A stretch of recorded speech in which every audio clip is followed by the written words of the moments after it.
Massive stone halls cling to mountain ridges where survival seems impossible. This video reveals the stunning truth behind these ancient high-altitude structures. You will understand how ancient societies mastered engineering in places where even breathing is a challenge. Who were the people that built these mysterious halls, and what powerful purpose drove them to such extremes? By the end, you will see human ingenuity in a completely new light. What does it truly mean to build a legacy against all odds? These stone halls stand in realms where the sky itself feels close enough to touch. They rise from the jagged spines of the Andes, where the air is thin and the wind carries a perpetual chill. They are found clinging to Himalayan cliffs, surrounded by peaks that pierce the clouds. In these high-altitude worlds, every breath is a conscious effort, and the very ground underfoot is a challenge of rock and steep incline. Temperatures can swing from biting cold to searing sunlight in a single day, in landscapes that seem to resist permanent settlement at every turn. Yet, ancient peoples did not just visit these places. They built to last, creating homes and halls in the planet's most formidable environments.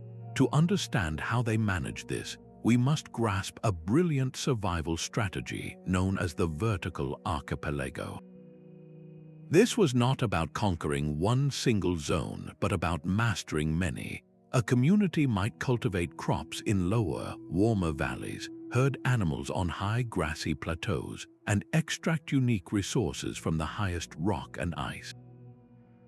They created a vertical economy connected by treacherous trails that turned multiple ecological layers into a single, sustainable homeland. Constructing massive stone buildings here was a monumental task. Simply carrying heavy materials up such steep paths in thin air would have been a daily test of endurance. The very act of living at these elevations requires the human body to adapt over generations, developing greater lung capacity and more efficient blood to process scarce oxygen. This adds a profound biological layer to the mystery. We are not looking at temporary shelters, but at evidence of communities that not only survived but clearly thrived. The geographic puzzle is complete, and it only deepens the central question: how did they engineer such permanence against such impossible odds? The answers begin to take shape when we look closely at the structures themselves. The stonework itself is a language of precision written in granite and slate. Walking through the remains of these high-altitude halls, you run your fingers along seams between massive blocks, seams so tight you cannot slip a piece of paper between them. This is Ashlar masonry, a technique of cutting stones to interlock perfectly without any mortar. It seems to defy logic. How could ancient builders achieve such flawless joints, especially here, where every tool stroke was made in thin air and every misstep carried a greater cost? The answer lies in a profound understanding of material and force. These walls were not just stacked, they were engineered as a single, flexible unit. In regions shaken by frequent earthquakes, this interlocking design was a stroke of genius.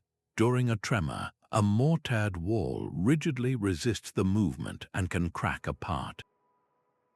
But a perfectly fitted dry stone wall can shift and settle, dancing with the Earth's movement before settling back into place, structurally sound. This is not crude construction. It is a dialogue with the very forces that should have destroyed it. Look beyond the walls to the layout. These are not single rooms, but complex multi-level structures with interior plazas, storage chambers, and secluded living quarters. In the Andes, sites like Choqquequirau showcase intricate water channels carved directly into the stone, directing rainfall and mountain springs through the complex for both daily use and ceremonial purposes. High in the Himalayas, ancient monasteries were built with sophisticated ventilation systems, using the principles of convection to draw smoke from hearths and circulate air in sealed rooms, all while conserving precious warmth. The builders did not fight their environment, they listened to it. They oriented buildings to capture the low-angled sun's warmth, used overhanging cliffs for natural shelter, and selected rock that mirrored the colors of the surrounding mountains. The structures seemed to grow from the terrain itself, a natural extension of the peak. This level of sophistication forces us to reconsider what we assume about ancient capabilities. This was not the work of a scattered, struggling community. It points to a highly organized society with specialized knowledge passed down through generations. There were master stonecutters, hydraulic engineers, and astute planners who could visualize a grand hall on a sheer cliff face and then execute that vision. The sheer durability of these places, standing for centuries against wind, ice, and tectonic shifts, is a testament to their skill. It raises a deeper question, one that moves beyond the how and towards the why. What powerful belief, what unifying cultural force could motivate people to invest such immense effort here in the sky? The identity of these master builders is etched into the very stones they left behind. Across South America, the Inca Empire is the name most famously linked to these sky-high complexes, their administrative and spiritual centers dotting the Andes like a celestial map. In the Himalayas, it was the kingdoms of ancient Tibet and their spiritual successors who carved monasteries into the cliffs. These were not isolated tribes, but sophisticated civilizations with the power to orchestrate breathtaking projects. Constructing a single hall required a social engine of immense force. Leaders had to mobilize hundreds, sometimes thousands of workers, pulling them from their farms and families for extended periods. The logistics alone were a monumental puzzle. How do you feed an army of laborers at an altitude where crops struggle to grow? The answer lies in that same vertical archipelago system. Food and supplies like dried potatoes and freeze-dried meat, along with other essentials, were transported upward from lower, more productive valleys along a network of storehouses, sustaining the workforce through the most arduous phases of construction. This points to a highly stratified society, one with the administrative skill to manage such a complex supply chain and the authority to command such a massive collective effort. Behind this organized labor force were the true artists, the specialized guilds of stonemasons and architects. Their knowledge was a sacred trust passed from master to apprentice over generations. They understood which rocks would split cleanly, how to shape them with simple yet effective tools of bronze and stone, and the precise geometry needed to make a wall earthquake-resistant. They were the engineers of the impossible. Archaeological finds around these sites paint a vivid picture of daily life beyond the grand construction. The fragments of distinctive pottery, the remains of tools made from bone and obsidian, and the intricate patterns woven into surviving textile scraps all speak of a community with its own unique cultural identity. Most telling are the vast agricultural terraces that cascade down the mountainsides near many of these halls. These were not just feats of engineering, they were a declaration of permanence. They show a people who are not just visiting the peaks, but were reshaping them to create a sustainable home, growing resilient crops like quinoa and potatoes in thin soil they themselves had built.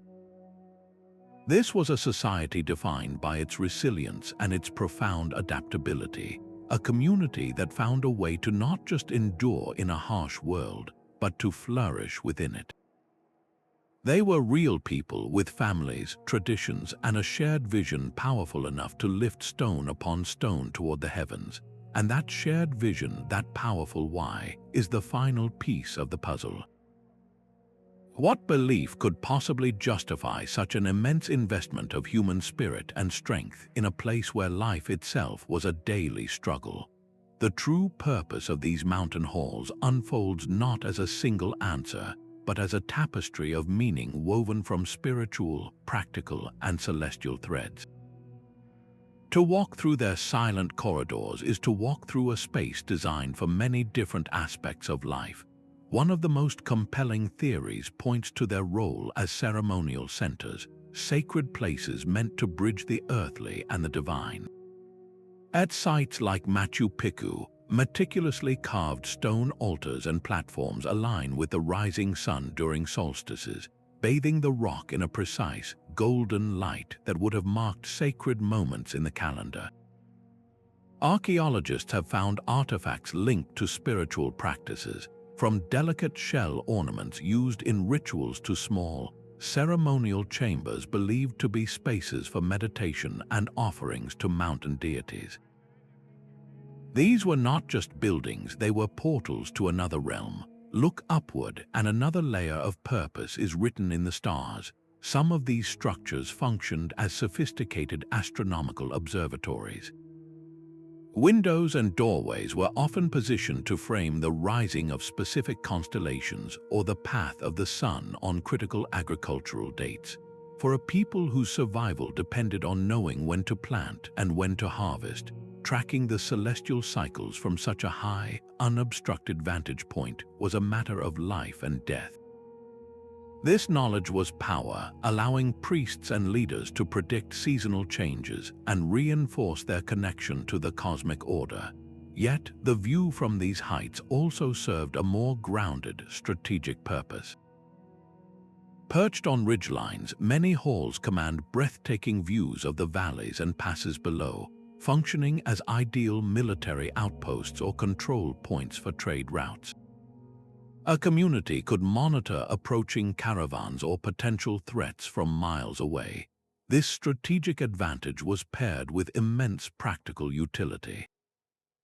Expansive, cool, and dry storage chambers found within these complexes were perfect for preserving vast quantities of freeze-dried potatoes and dried meat, essential reserves that could sustain the population through harsh winters or supply traveling merchants. A single hall could be a temple one day, a granary the next, and a fortified shelter for travelers crossing a treacherous pass the day after that. This multifaceted nature is the key to understanding their existence. They were not built for one single reason, but as versatile hubs that anchored the entire vertical world of their builders.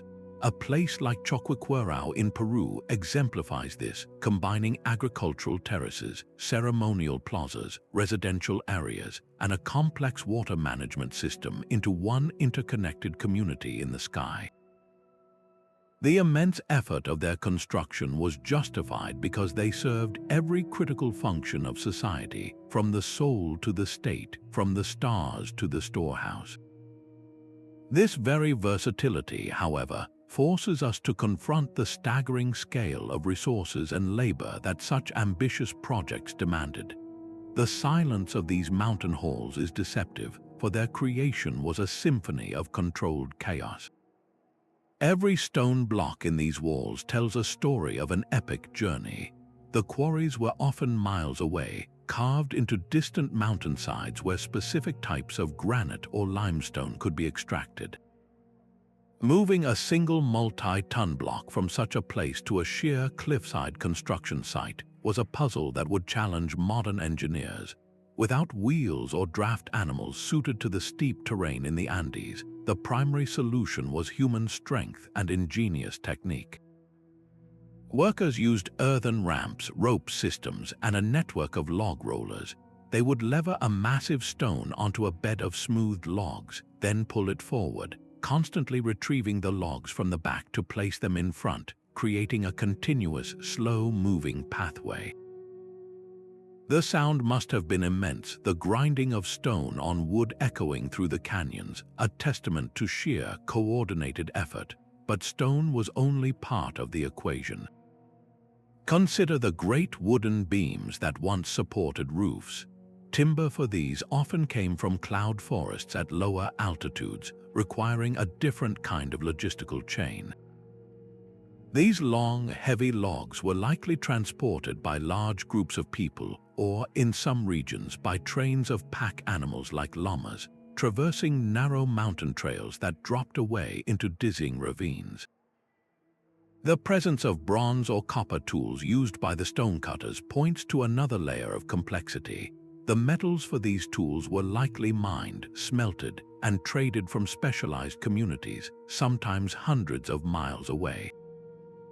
This implies a vast and sophisticated trade network, an interconnected world where goods and knowledge flowed along high mountain passes, all to supply these ambitious projects.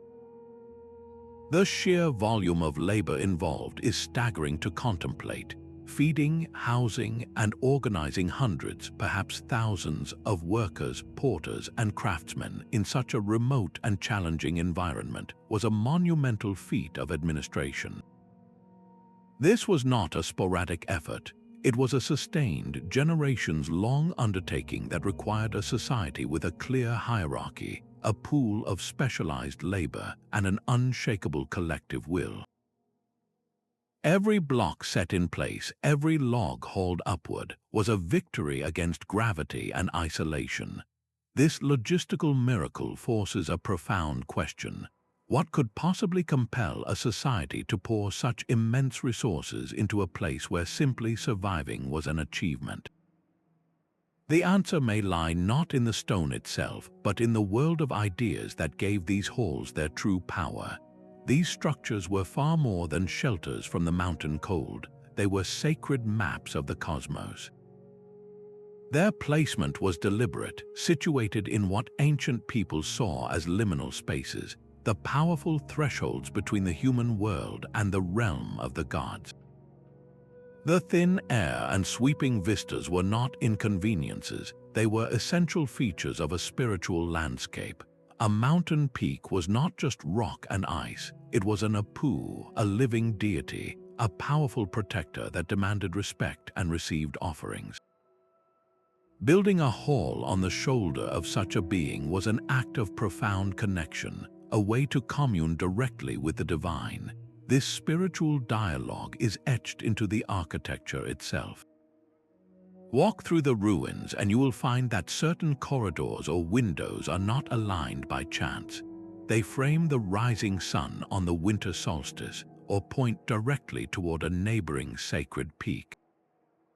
These were not random views, they were intentional sightlines connecting the human-built space to the eternal cycles of the sun and the enduring presence of mountain gods. The entire complex could function as a giant astronomical calendar and a permanent offering to the landscape itself. Inside these halls, the artifacts left behind whisper of rituals that filled the stone rooms with meaning. Archaeologists have uncovered not just tools for daily life, but special ceremonial pottery, often of a far higher quality than everyday ware. These vessels might have held chicha, a fermented corn drink for toasting the mountain deities. Delicate offerings have been found too, small figurines carved from shell or stone, placed in niches as gifts to ensure fertility or protection. Intricate carvings on the walls themselves depict symbolic patterns, perhaps representing the three realms of the Andean cosmos, the upper world of the gods, this world of the living, and the underworld. This deep spiritual significance transformed these remote sites into powerful pilgrimage destinations. The journey to reach them was part of their purpose, a physically demanding act of devotion that purified the traveler and prepared them for a sacred encounter. Spiritual leaders or shamans might have used these high-altitude halls as places of retreat and vision, seeking guidance in the silence of the peaks. For the wider community, the hall served as a tangible anchor for their entire belief system, a place where myth and history intertwined. The stories of their ancestors and their gods were literally built into the walls that touched the sky. This layer of meaning finally answers the question of why. The immense effort, the generations of labor, the logistical miracles, all of it was justified by a worldview that saw these mountains not as barren obstacles, but as the sacred pillars of existence. To build here was to participate in the order of the universe, to secure the favor of the gods, and to create a legacy that was both physical and eternal. The stone halls were prayers made manifest, a civilization's deepest beliefs carved into the roof of the world. Yet even the most resilient stone halls eventually fell silent. Why would a society invest generations of labor into building a masterpiece in the sky, only to walk away from it? The answer is not a single cataclysm, but a slow unraveling of threads that once held a civilization together. One of the most compelling theories points to a changing climate. Core samples taken from nearby glaciers and lake beds reveal evidence of prolonged droughts that could have stretched the vertical archipelago system to its breaking point. When the lower valleys could no longer produce enough surplus food to sustain the high-altitude populations, the entire economic model may have collapsed from the bottom up. Other researchers point to political upheaval, where distant wars or internal conflicts severed the vital trade routes that supplied the halls with essential goods like tools and ceremonial items. A site that once thrived as a hub could find itself isolated and starved of the connections that gave it life. The archaeological record offers cryptic clues about how the end finally came. In some halls, storage jars are found still in place, some containing the remains of food, as if the inhabitants intended to return after a short departure that became permanent. This suggests a gradual, planned exodus. At other sites, however, there are different signs, evidence of sudden fires in certain chambers or hastily built defensive walls can point to a more violent and abrupt end, a community forced to flee under the threat of conflict. Long after the original builders had departed, their empty halls were not forgotten. Later cultures encountered these mysterious structures clinging to the peaks and wove them into their own mythologies. The Inca, for instance, incorporated the ruins of earlier peoples into their origin stories, believing some sites were built by the gods themselves during a primordial age. In the Himalayas, local oral traditions often speak of giants or supernatural beings who constructed the ancient monasteries in a single night. These legends are not mere fairy tales. They are a form of historical interpretation, a way for people to make sense of an achievement that seemed to transcend human capability.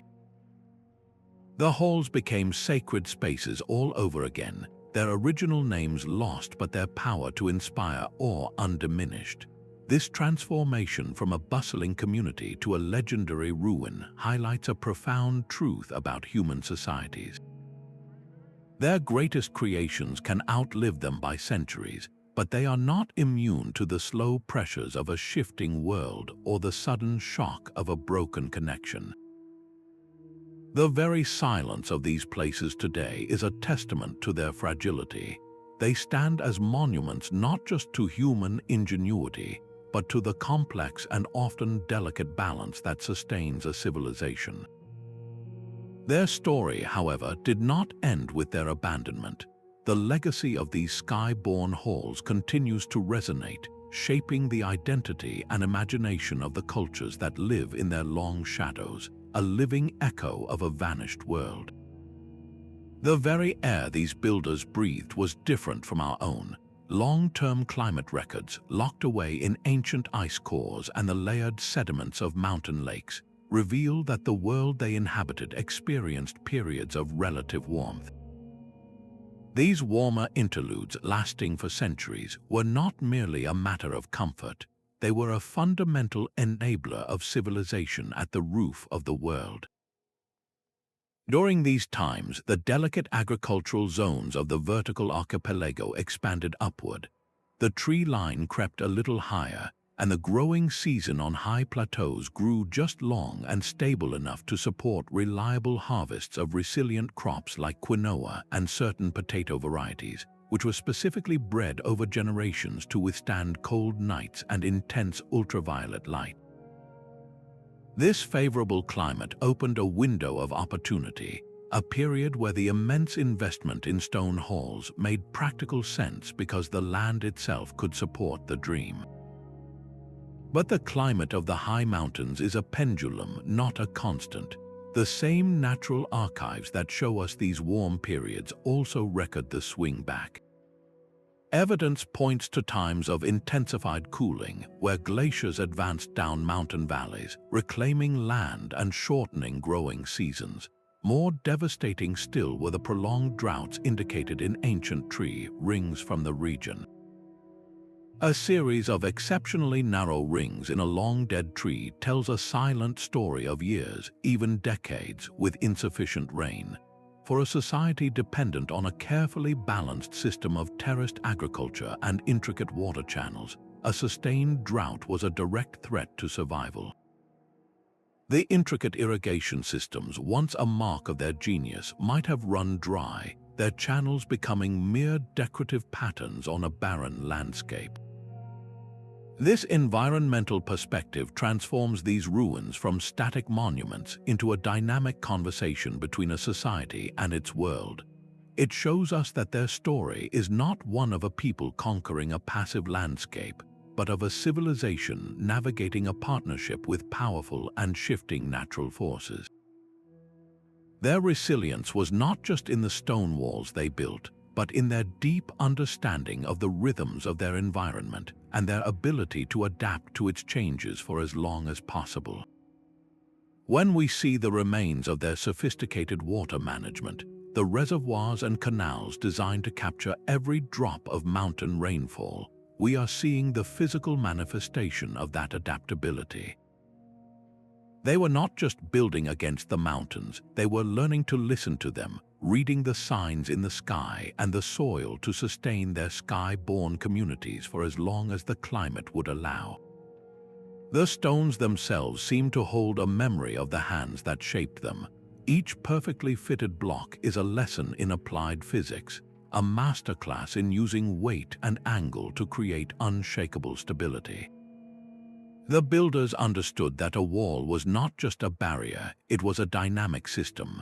They intentionally tapered walls inward as they rose, a subtle design that lowers the center of gravity, making the entire structure more resistant to the powerful gusts that whip across mountain ridges.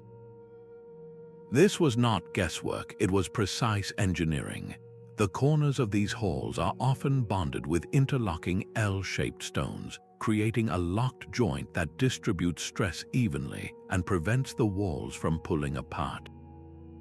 It is a principle of geometry translated into enduring granite. What is truly remarkable is how these techniques emerged independently across the world's high places. In the Andes, the Inca perfected their iconic Ashlar masonry, where stones were painstakingly shaped to fit together like a three-dimensional puzzle. High in the Himalayas, Tibetan builders achieved a similar marvel with slate and shale, constructing massive, tapering walls for their monasteries that have withstood centuries of tectonic activity. Both cultures, separated by an ocean, arrived at the same brilliant conclusion, that a wall built to move with the earth would ultimately outlast one built to rigidly resist it. This shared innovation points to a universal language of problem-solving, born from the same urgent need to survive in an active, unstable landscape. Beyond the walls, the builders integrated solutions for water and temperature with the same foresight. Sophisticated drainage channels run through the complexes, carved directly into the foundational rock. These were not simple gutters, they were carefully graded systems designed to channel torrential rain and melting snow away from the foundations, preventing erosion and the destructive force of freezing water. For thermal regulation, they employed double walls, filling the gap with rubble or earth to create a layer of insulation that kept interiors cool in the sun and retained warmth during the frigid nights. Some structures even incorporated ventilation shafts that used the wind to draw stale air upward and out, ensuring a constant supply of fresh air in sealed rooms. The tools used to achieve this were deceptively simple. Harder stones were used to pound and shape granite, bronze chisels refined the edges, and sand and water provided the abrasive polish. There were no laser levels or computer models, only generations of accumulated knowledge, a keen eye for fracture lines in the rock, and an intuitive grasp of leverage and force. The true technology was not in the tool kit, but in the cultivated skill of the artisan. This deep, experiential knowledge allowed them to turn local materials into timeless monuments, challenging our modern assumption that technological progress is a straight line. Their legacy is a powerful reminder that ingenuity flourishes not in spite of constraints, but because of them. A doorway in a high stone wall often frames a view of a neighboring peak or a descending valley. But in some of these halls, the view is reserved for the sky. On one specific morning of the year, the first ray of the rising sun on the summer solstice would slice through such an opening, striking a precisely carved ceremonial stone or illuminating a darkened inner chamber with a blade of golden light. This was not an architectural accident. It was a calendar written in sunlight and shadow, a deliberate fusion of the earthly and the celestial. The builders engineered their world to align with the cosmos, integrating precise astronomical alignments into the very fabric of their architecture. Windows became sightlines for tracking the sun, doorways framed the rising of the Pleiades star cluster, and specially placed markers on the ground outside cast shadows that marked the equinoxes, the 2 days of the year when day and night are of equal length. For these societies, this was a matter of profound practical necessity. Knowing the exact date of the solstice was not an abstract scientific pursuit, it was essential for survival.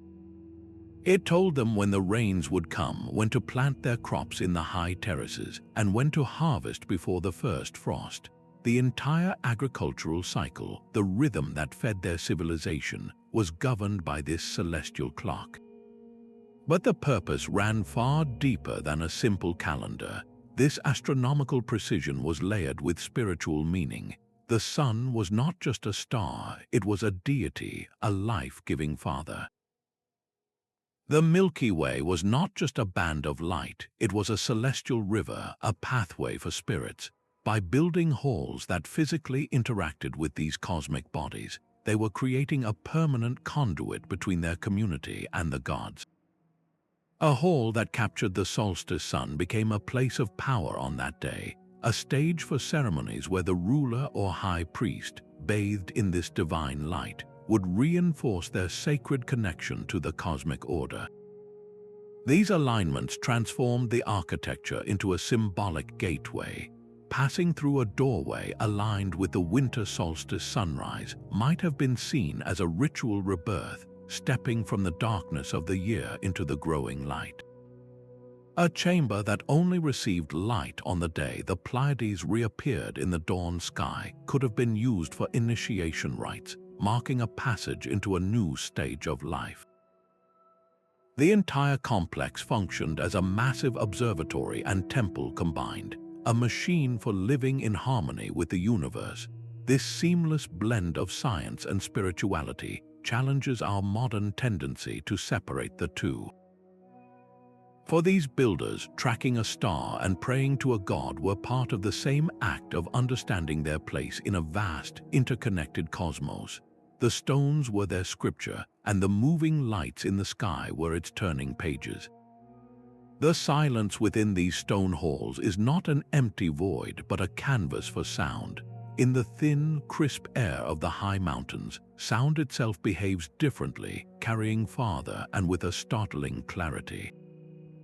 A single spoken word or the soft strike of a drum can resonate through these precisely built chambers in ways that feel almost supernatural. The builders understood this acoustic phenomenon intimately, and they designed their spaces to harness it. Long, narrow corridors and high, echoing chambers functioned as natural amplifiers, transforming collective chants into an overwhelming wall of vibration that would have filled the entire space. This was not an accident of architecture, it was acoustic engineering with a sacred purpose. During a ceremony, the reverberation of a chant could last for several seconds, the sound washing over participants in repeated waves, blurring the line between individual voices and a unified divine presence. This sensory overload was a tool, a method to alter consciousness and facilitate a deeper connection to the spiritual realm. Beyond the power of sound, every other sense was carefully engaged. The temperature inside remains cool and constant, the massive stone walls insulating against the outside extremes. Stepping in from the bright mountain sun, your eyes would adjust to a dim, filtered light, where sunbeams sliced through narrow windows and strategic light shafts to illuminate specific carvings or altars at precise times of day. The very air would carry the scent of damp stone and the earthy aroma of burning herbs used in rituals.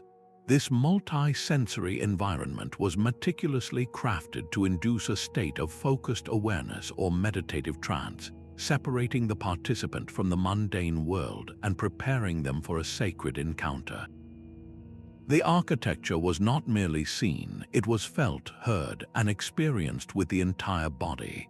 This holistic approach reveals a philosophy where spirituality was not an abstract idea, but a physical, visceral reality. The stones were not just building materials, they were instruments in a grand sensory symphony, designed to guide the human spirit toward transcendence. Even the most imposing stone walls were never meant to be blank. Etched into their surfaces, you can still trace the ghostly lines of a spiraling serpent, a geometric labyrinth, or a stylized human form with rays extending from its head. These are not mere decorations. They are a silent language, a complex code of symbols that conveyed the deepest myths and values of the people who called these heights home. The art of these high-altitude halls was a vital thread in the cultural fabric, a way to make abstract beliefs tangible and enduring. The most common motifs are geometric, patterns of repeating zigzags, step frets, and concentric circles carved directly into the rock. To a modern eye, they might seem purely ornamental, but in their original context, they likely held profound meaning. A step fret pattern could symbolize lightning or a mountain range, connecting the structure to the powerful forces of nature. A labyrinth might represent a spiritual journey or the layers of the cosmos.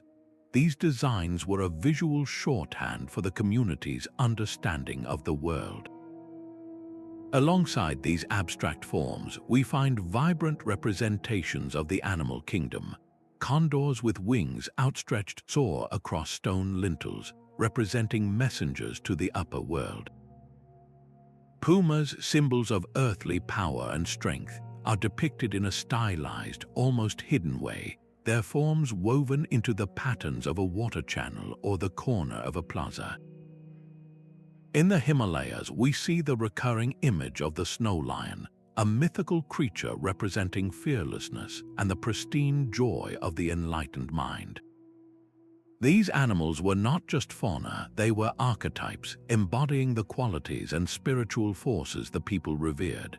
The techniques used to create this enduring art were as resourceful as the architecture itself. The pigments for paints were sourced directly from the mountain environment. Red and yellow came from ochre, a type of iron-rich clay. White was derived from kaolin, a fine white clay, and a deep, brilliant blue could be made by grinding the precious mineral lapis lazuli, traded from great distances. These pigments were mixed with natural binders, perhaps egg or plant resins, to create paints that could withstand the harsh ultraviolet light and freezing temperatures. The artists applied them to prepared plaster walls or directly onto smooth stone, their work surviving for centuries in the dry, cold air. This artistic legacy offers us a unique window into a world without written records. A carved scene showing a figure holding a staff, flanked by attendants with offerings, might depict a specific historical event or a foundational myth. A series of painted dots and lines could be a celestial map, recording the appearance of a comet or the patterns of the stars during a significant ceremony. Every symbol, every color choice was a deliberate act of communication. The art reinforced cultural identity, reminding everyone who saw it of their shared stories, their place in the universe, and the spiritual forces that govern their lives. It transformed the stone halls from simple shelters into illustrated books of belief, their walls forever whispering the stories of the people who dared to build where the sky begins. These silent stone halls were not the end of a journey, but its vibrant, beating heart. They stood as secure hubs along ancient trading routes that stitched together entire worlds, from the steaming lowland jungles to the windswept high plains. The very location of many of these structures was no accident. They were built at critical crossroads where goods, ideas, and people converged. A caravan of llamas, each animal carrying a carefully balanced load, would have been a common sight on the trails leading to these halls. The animals were not just pack-bearers, they were the living engines of a complex economy, their soft-footed steps perfectly adapted to the narrow mountain paths. Within the cool, dry storage chambers of the halls, a wealth of goods from across the vertical world would have been kept safe. Bales of brilliantly dyed textiles woven from the finest alpaca wool, bags of precious salt mined from highland springs, and cakes of dried fish brought up from the distant coast all found temporary shelter here. This exchange was not merely about survival, it was about creating a society of abundance and connection in a landscape of isolation. The communities living in these high halls produced their own unique and highly valued commodities. The wool from native vicuñas, a camelid that thrives only at high altitude, was softer and warmer than any other fiber, making it a luxury item sought after by elites in faraway valleys. Skilled artisans transformed this wool into intricate textiles, their complex geometric patterns communicating identity and status. Other specialized products included medicinal herbs that grew only above the tree line, potent remedies known to healers across the region, and rare minerals like obsidian, a volcanic glass that could be flaked into razor-sharp tools and ceremonial objects. Controlling the flow of these high-value goods granted a community immense influence.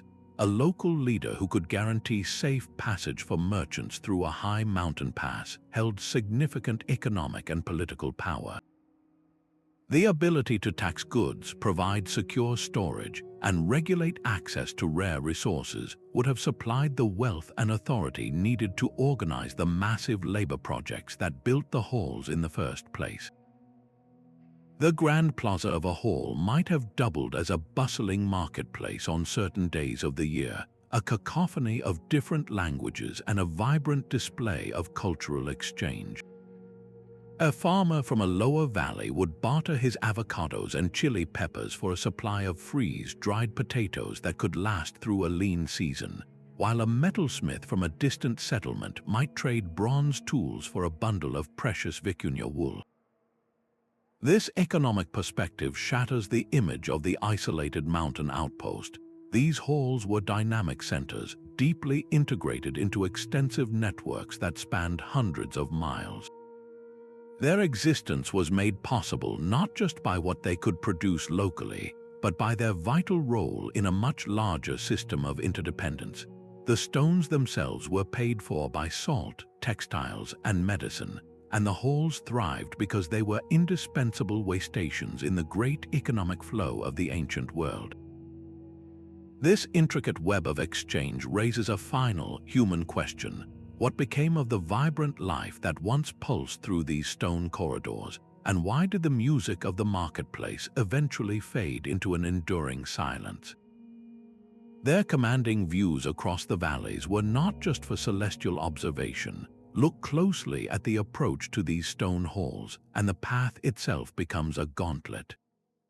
A single, narrow entrance tunnel, often requiring a person to squeeze through sideways, replaces any grand welcoming gate. The outer walls, smooth and impossibly high, offer no handholds for a climber. From the summit, sentries could monitor every approach for miles, spotting a potential threat long before it reached the steep, winding trails below. This was architecture designed for control and protection. The historical record, pieced together from local oral histories and archaeological clues, points to a world where conflict was a recurring reality. Resources like fertile land, water, and access to trade routes were precious and limited in these vertical landscapes. Disputes between neighboring communities over these assets were likely common. In some regions, evidence points to periods of more widespread upheaval, where larger, expansionist empires moved through the highlands, compelling local groups to seek refuge in places that were difficult to assault. A hall perched on a razorback ridge became a natural fortress, a place where a community could retreat with their stored food and most valued possessions, weathering a siege that would be logistically nightmarish for any aggressor. Yet the defense was not solely physical. The sheer, imposing presence of these stone complexes, silhouetted against the sky, sent a powerful, unspoken message to anyone looking up from the valleys.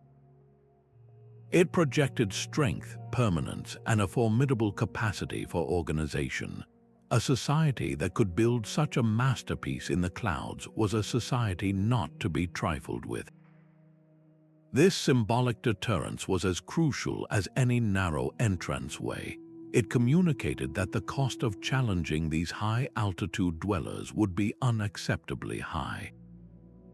This careful integration of defensive features reveals a sophisticated balancing act. The same hall that housed serene ceremonial plazas and astronomical alignments also functioned as a practical stronghold. The builders were not naive idealists. They were pragmatic leaders who understood that to protect their spiritual connection to the mountain, they first had to secure their physical place upon it. They forged a sanctuary that was both a bridge to the gods and a bulwark against the very human challenges of their world, a testament to their resolve to endure no matter the threat. The lifeblood of these mountain communities flowed not through veins of stone, but through channels of pure, captured water. In a landscape where every drop was precious, the builders engineered hydraulic networks of breathtaking sophistication, transforming scarcity into abundance.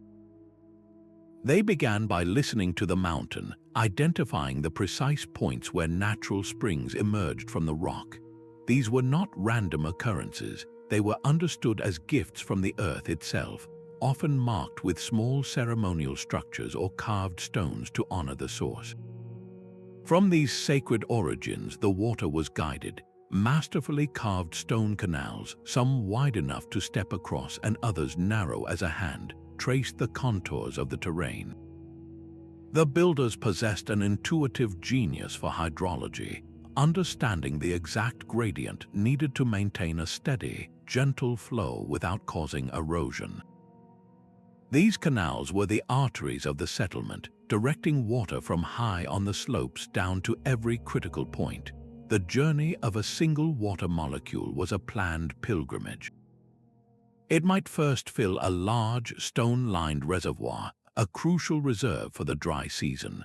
From there, it would be channeled through the residential sectors, feeding stone fountains where water continuously bubbled into a carved basin, providing fresh drinking water for families.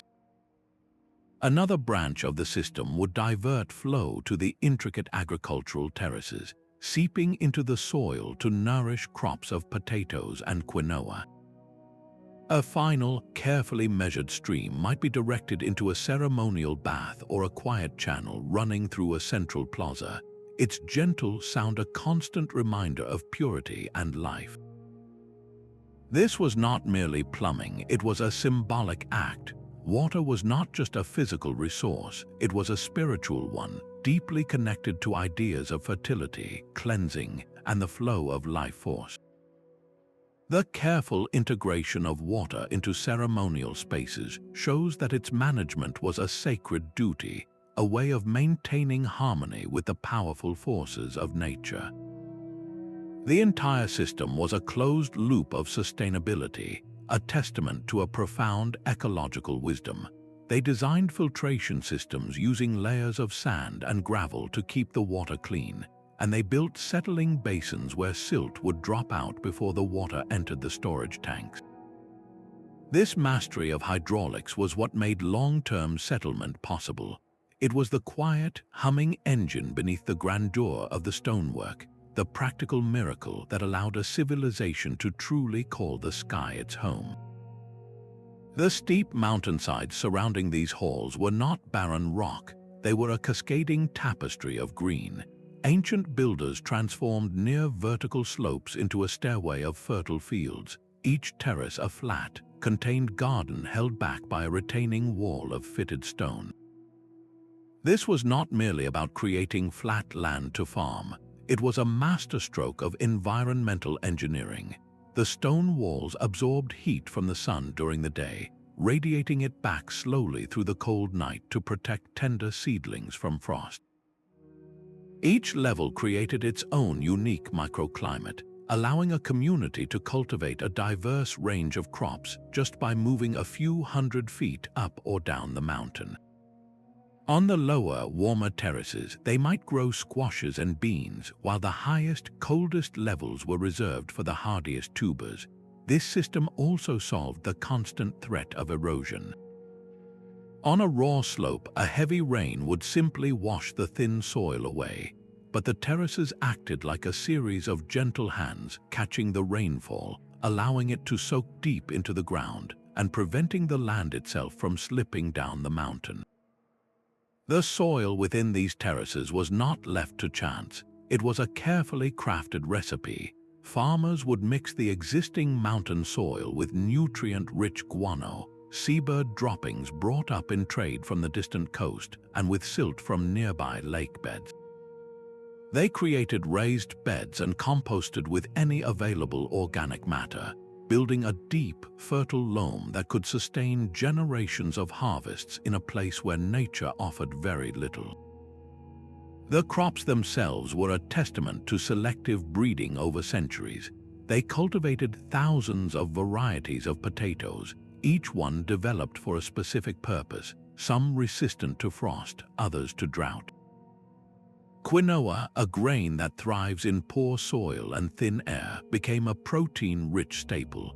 In the Himalayas, farmers developed hardy strains of barley that could mature quickly during the short growing season. These were not the crops of a desperate people, they were the sophisticated tools of a resilient agricultural tradition. This deep, intimate knowledge of their ecosystem was the true foundation of everything. The surplus food grown on these engineered slopes is what fed the thousands of workers who quarried, hauled, and fitted the stones for the great halls. A society cannot build monuments on an empty stomach. The ability to reliably produce food in such a challenging environment provided the economic stability and the surplus labor that made the impossible seem achievable. The terraces were the engine of the civilization, their quiet, ongoing harvest the silent partner to the grand stone poetry written higher up the peak. The grandeur of the stone halls is a direct reflection of the society that built them, a society built on clear and defined roles. You can see the evidence of this hierarchy etched into the landscape of the settlement itself. The most commanding views and the most spacious living quarters, often built with the finest ashlar masonry, were reserved for a select few. These elite residences stand in stark contrast to the simpler, more numerous homes clustered on lower terraces, constructed from rougher fieldstones. This architectural disparity speaks of a social world where status was literally built into the walls. The distinction continues into the final resting places. Elaborate tombs carved into solid rock or constructed as small, ornate chambers held individuals accompanied by fine pottery and ornaments of shell and gold, suggesting a belief in an elevated status that continued after death. In contrast, the majority of the population were laid to rest in more modest communal areas with far fewer grave goods. This was not a society where everyone was equal. It was a complex civilization with a ruling class, skilled artisans, and a vast labor force, all working in a coordinated system. Mobilizing the immense workforce required for these projects was a feat of social organization as impressive as the engineering. The evidence points to a system known as the Mita, a form of labor tax or communal service that was a cornerstone of highland societies. In this system, every household owed a certain number of days of labor to the state or community each year. This was not simple slavery, but a reciprocal obligation. In return for their work, laborers were provided with food, drink, and sometimes clothing from the state storehouses, a crucial support system during the construction season. This system transformed a scattered population of farmers into a disciplined, rotating army of builders. Alongside this general labor force were the specialists, the true masterminds of the stone. Guilds of stonemasons, their skills passed from father to son, were responsible for the precise cutting and fitting that made the walls earthquake-resistant. Architects and engineers who could visualize the entire complex and its intricate water channels directed the work. Their knowledge was the invisible blueprint upon which everything was built. This level of coordination reveals a political authority with the power to command and the wisdom to organize. A single leader or council of elites would have had to oversee the entire staggering enterprise, from managing the quarries and the supply chains for food and tools, to scheduling the rotating shifts of workers to ensure the project never stalled. They were the ultimate project managers, orchestrating a symphony of human activity that spanned generations. This collective action fundamentally challenges any romantic notion of these as simple, egalitarian mountain villages. They were complex, stratified societies capable of a shared vision so powerful it could mobilize thousands of people to haul stones for a temple they themselves might never see completed. The social cohesion required for such an undertaking hints at a powerful unifying belief, a cultural engine that turned the immense burden of labor into a shared, sacred duty. The stones did not lift themselves, they were lifted by a society that had learned to move as one. The health of a community is written in the bones of its people, and in the high Andes, the story is one of remarkable resilience. Living at such extreme elevations presented a constant physiological challenge, from the thin air that could bring on pounding headaches and breathlessness to the bone-chilling cold that threatened frostbite. Yet archaeological evidence reveals that these societies did not simply endure these ailments. They developed a sophisticated and holistic system of healing to combat them. Within the stone halls, researchers have uncovered specialized artifacts that point to advanced medical knowledge. Finely crafted bronze and obsidian tools have been found, their shapes and sharp edges matching those used for a practice known as trepanation, the surgical opening of the skull. While the thought of such a procedure is startling, forensic analysis of remains shows clear signs of healing around the bone edges, indicating that individuals survived these interventions. It suggests these ancient surgeons possessed a profound understanding of anatomy and technique, likely using local plants with numbing or antiseptic properties to manage pain and prevent infection. The very environment that challenged their bodies also provided the pharmacy. Healers would have possessed an extensive knowledge of the unique flora thriving in the high-altitude Paramo. A tea brewed from the coca leaf, for instance, was a well-documented remedy for alleviating the symptoms of altitude sickness, suppressing hunger, and boosting energy. Other native plants could have been used as poultices for wounds, or as infusions to treat respiratory illnesses common in the cold, dry air. This was not merely a physical practice, it was a spiritual one. Healing was likely seen as a process of restoring balance, of realigning an individual who had fallen out of harmony with their powerful environment. A shaman or healer might perform a ritual in a secluded chamber of the hall, calling upon mountain spirits for assistance while simultaneously administering a potent herbal remedy. The same stone bowl might hold both medicinal preparations and ceremonial offerings, blurring the line between the clinic and the temple. This integration reveals a worldview where well-being was a complete state, encompassing the body, the spirit, and one's place within the community and the natural world. The hall itself, a place of spiritual power, became a natural center for such restorative practices, a sanctuary where every resource, from a healer's knowledge to a sacred prayer, was marshaled to ensure the community could not only survive, but truly thrive in their sky-born home. The stones of the hall are only one verse in a much larger poem written across the mountains. These structures were never meant to be seen in isolation.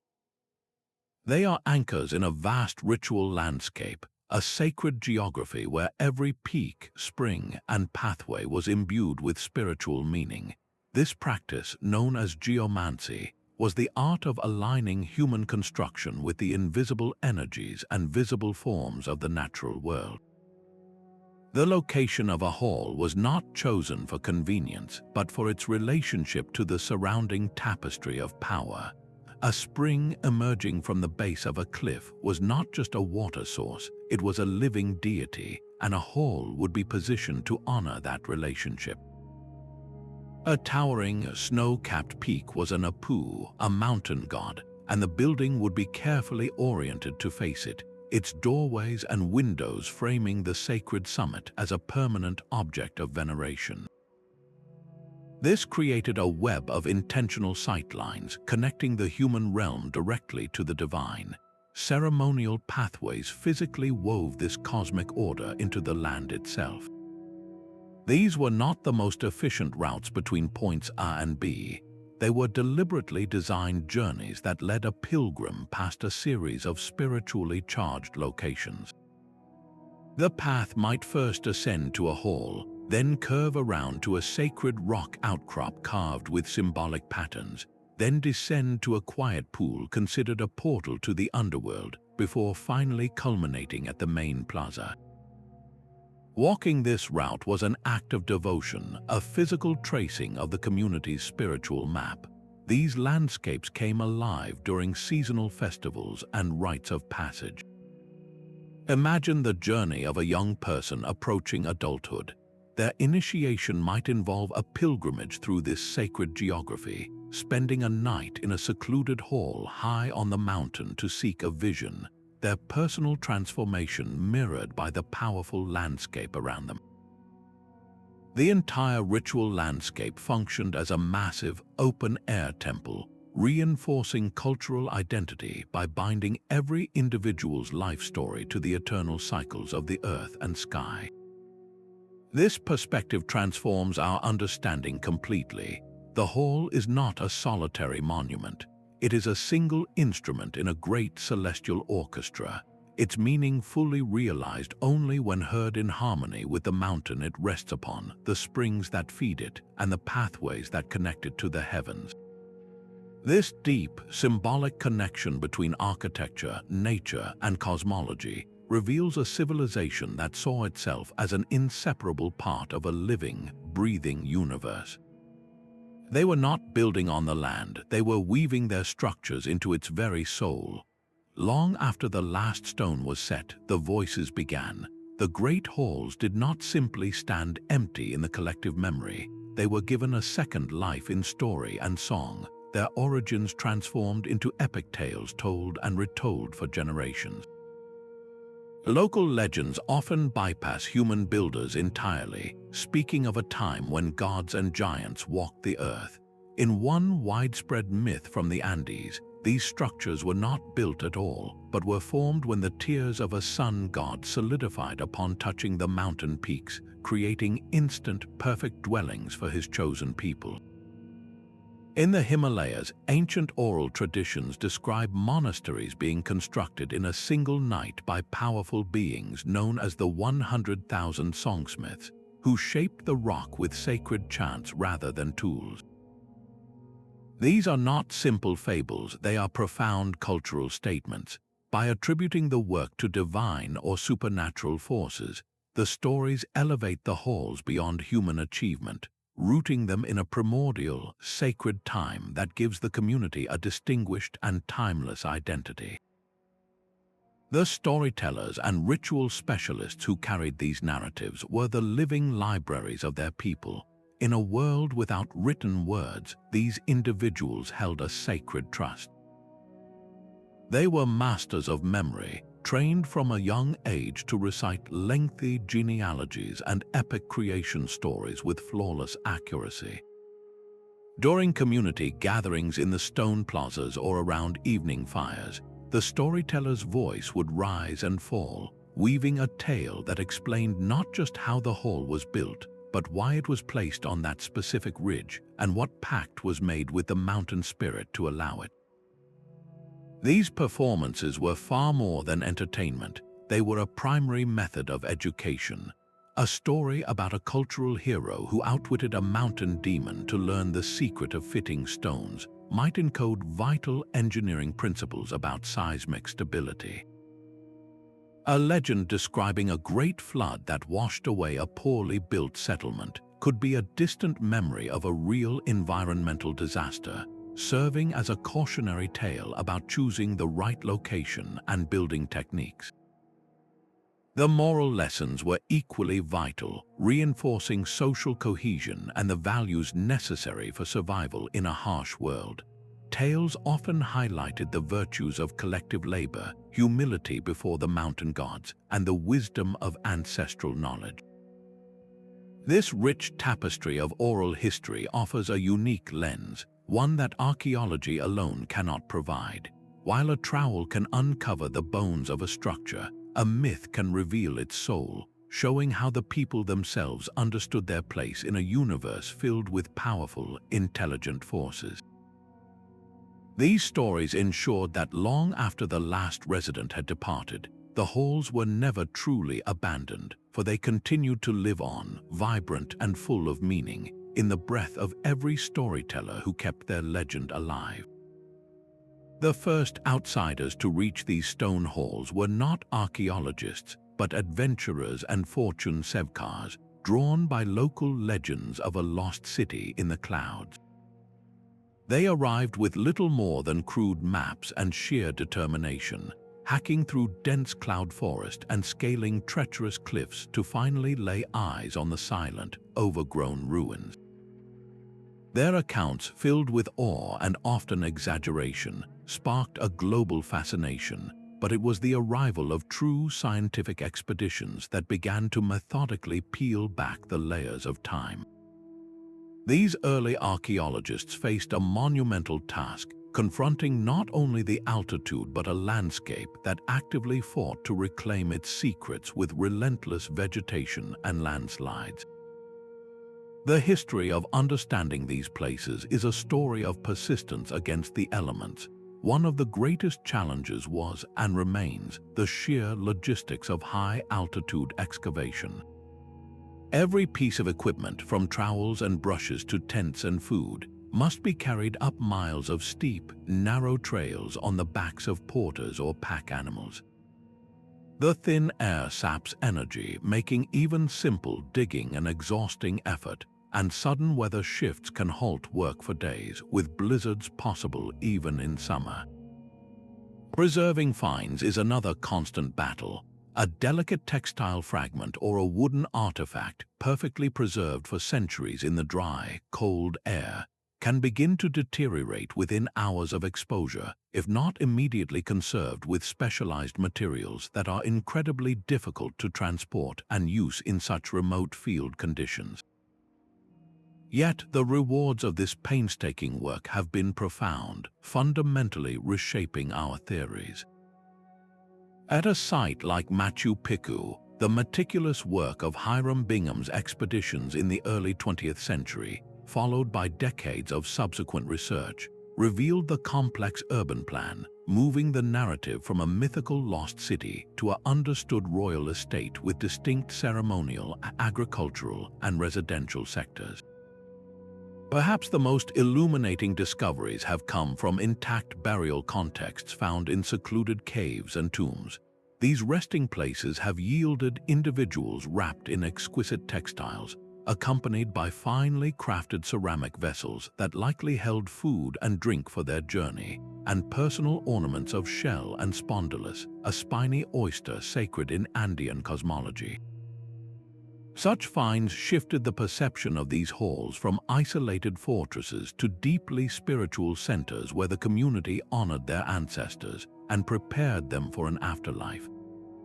The uncovering of unusual artifacts, like small, carved stone objects believed to be used in ritual divination or collections of peculiar geological specimens gathered from great distances, suggests a world rich with symbolic meaning where spiritual leaders interpreted the will of the mountain gods.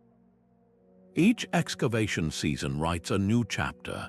The recent application of ground-penetrating radar and drone surveys has revealed entire subterranean structures and vast agricultural terrace systems previously hidden from view, showing these complexes were far larger and more integrated into the mountain than we ever knew. With every carefully brushed away layer of soil, with every mapped stone foundation, the story grows more complex and more human. We have moved from seeing these as mere monuments to understanding them as the vibrant hearts of communities. And yet, for every question answered, a dozen more arise from the soil, ensuring that the silent dialogue between the present and the past is far from over. The silent stones are finally beginning to speak, their secrets unlocked not by picks and shovels alone, but by the silent hum of modern machines. Radiocarbon dating has transformed our understanding of time itself at these sites, providing precise calendars for organic materials left behind. A single piece of charcoal from a long cold hearth or a fragment of a woven basket can now tell us the exact century, and sometimes even the specific decade, when a hall was occupied or a terrace was built. This technology has repeatedly upended old assumptions, revealing that many of these complexes were not built in a single, sudden burst of activity, but were expanded and modified over hundreds of years, a testament to the enduring nature of these high-altitude societies. This precise chronology allows us to see these places not as frozen moments, but as living, evolving communities. From the sky, another revolutionary tool is mapping the impossible. LiDAR, which uses laser pulses to see through dense forest canopy, has revealed the staggering true scale of these settlements. What appeared to early explorers as a single hall on a ridge is now understood to be the core of a vast network, connected by hidden pathways, subsidiary buildings, and entire terraced fields that have been completely reclaimed by the jungle for centuries.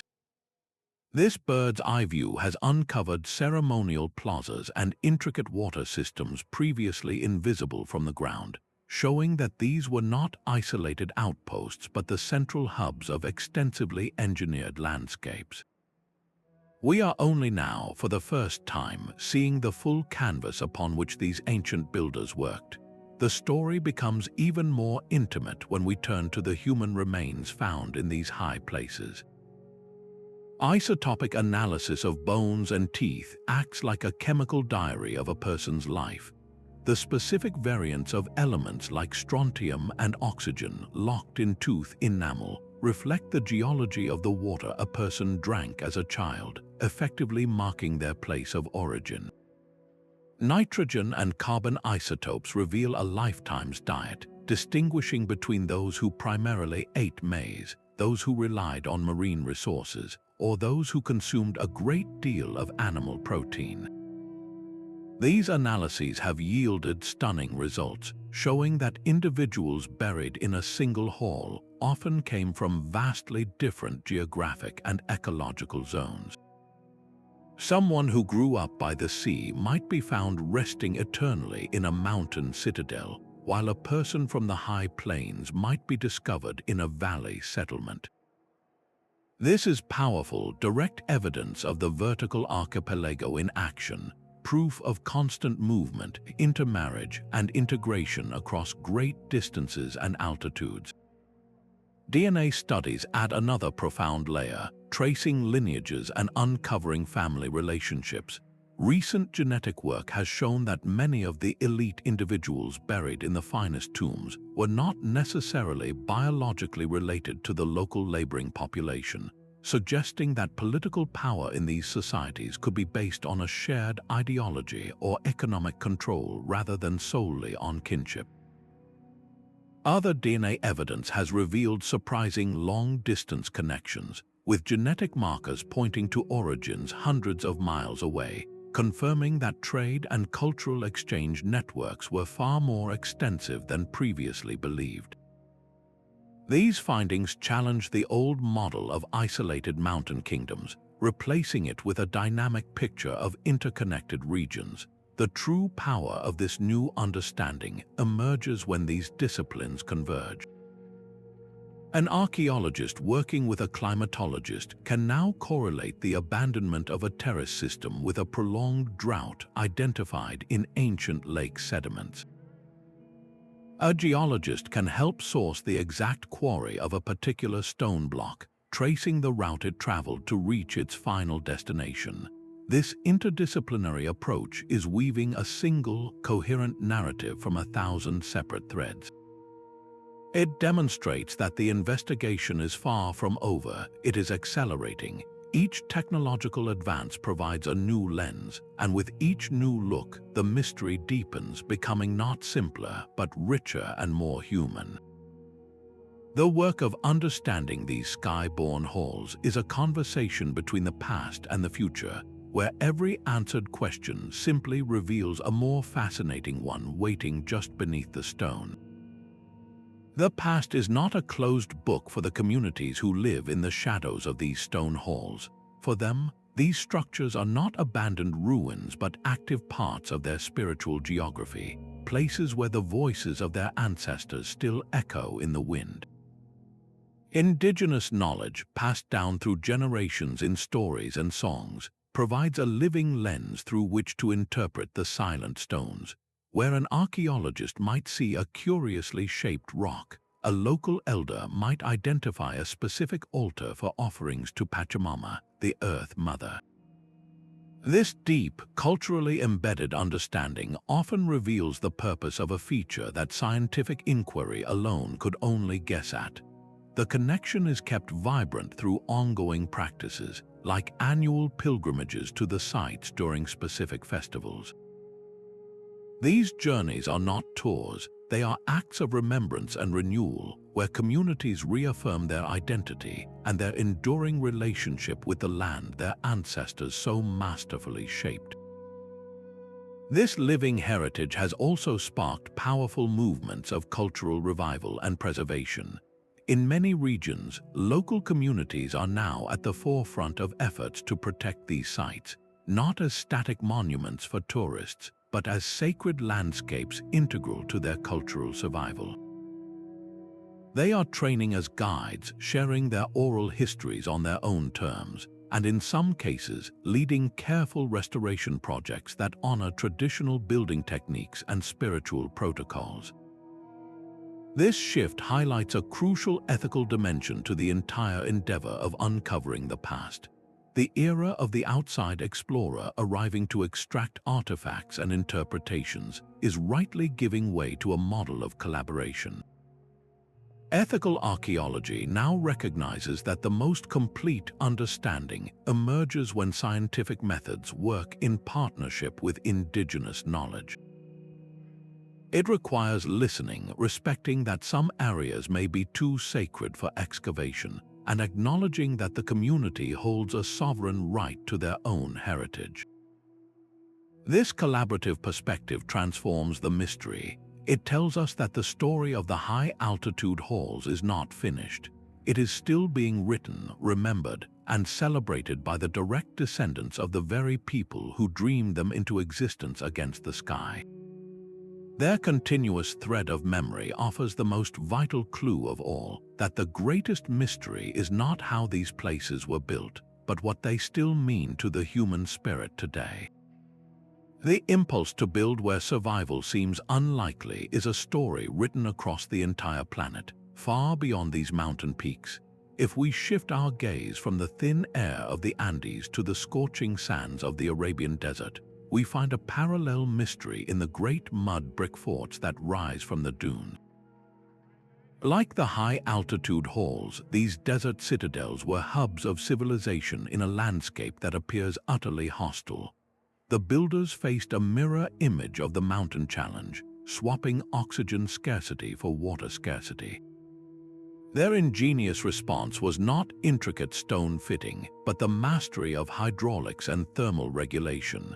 They constructed vast underground canals, known as kanats, to tap distant aquifers and channel life-giving water for miles, while designing thick, windowless walls and wind-catching towers to create cool, habitable spaces in the relentless heat. Venture to the frozen Arctic, and the story repeats itself in a different key. The Inuit peoples of North America constructed semi-subterranean homes from sod, stone, and whalebone, leveraging the Earth's own insulation to create warm shelters against the deep cold. Their challenge was not just temperature, but profound seasonality, the endless night of winter and the brief explosion of summer life. Their survival depended on a deep, predictive knowledge of animal migrations and the properties of ice and snow, turning the very substance of their hardship into a building material. These cultures, separated by continents and climates, all shared a common genius. They did not fight their environment with brute force, but learned to work within its specific, unforgiving rules. This global perspective reveals a universal toolkit of human adaptation. Whether in the mountains, the desert, or the tundra, successful societies in marginal zones universally developed three key strategies. First, an intimate, almost sacred knowledge of their local ecology, reading the subtle signs that predicted weather and resource availability. Second, sophisticated social organization that allowed for the sharing of resources and collective labor during times of scarcity or for major projects. And third, a flexible technology that used locally available materials in incredibly clever ways, from the ice blocks of an igloo to the rammed earth of a desert fortress. Yet, the high-altitude halls stand apart in one crucial aspect: the physiological dimension. A desert community or an Arctic settlement could be established by any group with the right knowledge and will. But living permanently at an elevation of 10,000 feet or more requires something more: a biological adaptation passed down through generations. The bodies of the people who built these mountain complexes had to evolve, developing greater lung capacity and more efficient blood cells to process scarce oxygen. This adds a profound biological layer to their achievement. Their ingenuity was not just cultural or technological, it was literally written into their DNA, making their permanent settlement in the sky a feat that is both uniquely cultural and uniquely physical. Seeing their story within this global tapestry does not diminish its wonder, it amplifies it. It shows that when faced with the impossible, human creativity does not merely find a way, it finds 1,000 different ways, each one a brilliant and unique conversation between a people and their place on this earth. The very stone these halls are made of was never considered dead matter. In the worldview of their builders, rock was alive, a conscious entity with its own spirit and memory. A mountainside was not a random collection of minerals, it was a being, and to quarry a block from it was to engage in a sacred dialogue. The choice of stone was never merely practical. A distinctive greenish granite might be selected not just for its durability, but because its color mirrored the lichen-covered cliffs of a nearby sacred peak, physically weaving the hall into the spiritual fabric of the local landscape. A rare, veined limestone could be transported for miles because its swirling patterns were seen as a map of the celestial river in the sky. The material itself was a language, speaking of connections to the earth and the cosmos. The process of extraction was a ritual in itself. Before the first strike, a master stoneworker might make an offering of maize beer or coca leaves to the mountain, asking permission to take a piece of its body. They would listen to the rock, searching for its natural fracture lines, understanding that they were not breaking the stone, but persuading it to separate along its own intended planes. This was a partnership, not a conquest. The act of moving these multi-ton blocks was similarly infused with meaning. The long, arduous journey from quarry to construction site was not just a logistical challenge, it was a ceremonial procession. The stone was being escorted to its new home. Workers pulling the massive ropes might chant in unison, their voices creating a rhythm that synchronized their movement and honored the stone's passage across the land. When a block finally arrived at the site, its placement was the culmination of this spiritual journey. The fitting of a cornerstone was a momentous event, often accompanied by further offerings sealed within the foundation, a permanent prayer for stability and protection woven into the building's bones. This profound symbolism reveals that the construction was, from start to finish, an act of world-making. Every stone was a tangible piece of their belief system, a verse in a physical poem about ancestry, permanence, and the living breath of the earth. The hall did not just use the landscape, it communed with it, its stones serving as permanent anchors tethering the human realm to the enduring power of the mountain. A finely woven textile fragment found high in the Andes holds more than just intricate patterns. It holds the memory of the hands that spun the thread and the weaver who guided the loom, a craft historically and archaeologically linked to the women of these high-altitude communities. To overlook their role is to see only half of the hall. While the physical construction of these places required immense collective labor, their very existence depended on a parallel economy of domestic and artistic production, largely managed by women. Archaeological excavations reveal this vital contribution not in the grand stone blocks, but in the smaller, more intimate artifacts. Grinding stones worn smooth from processing maize and quinoa, and the shards of large ceramic vessels used for storing fermented chicha drink point to the essential work of food provision that sustained the thousands of laborers. This was not a minor task, it was the fuel for the entire enterprise. Beyond sustenance, women were often the master artisans behind the sophisticated textiles that served as both clothing and a primary form of wealth and status. The wool from native alpacas and vicuñas was spun into strong, warm yarn, and then woven into complex fabrics on backstrap looms, a technology that traveled easily and could be operated almost anywhere. These textiles were not just practical, they were a language, their geometric patterns communicating family lineage, social standing, and spiritual beliefs.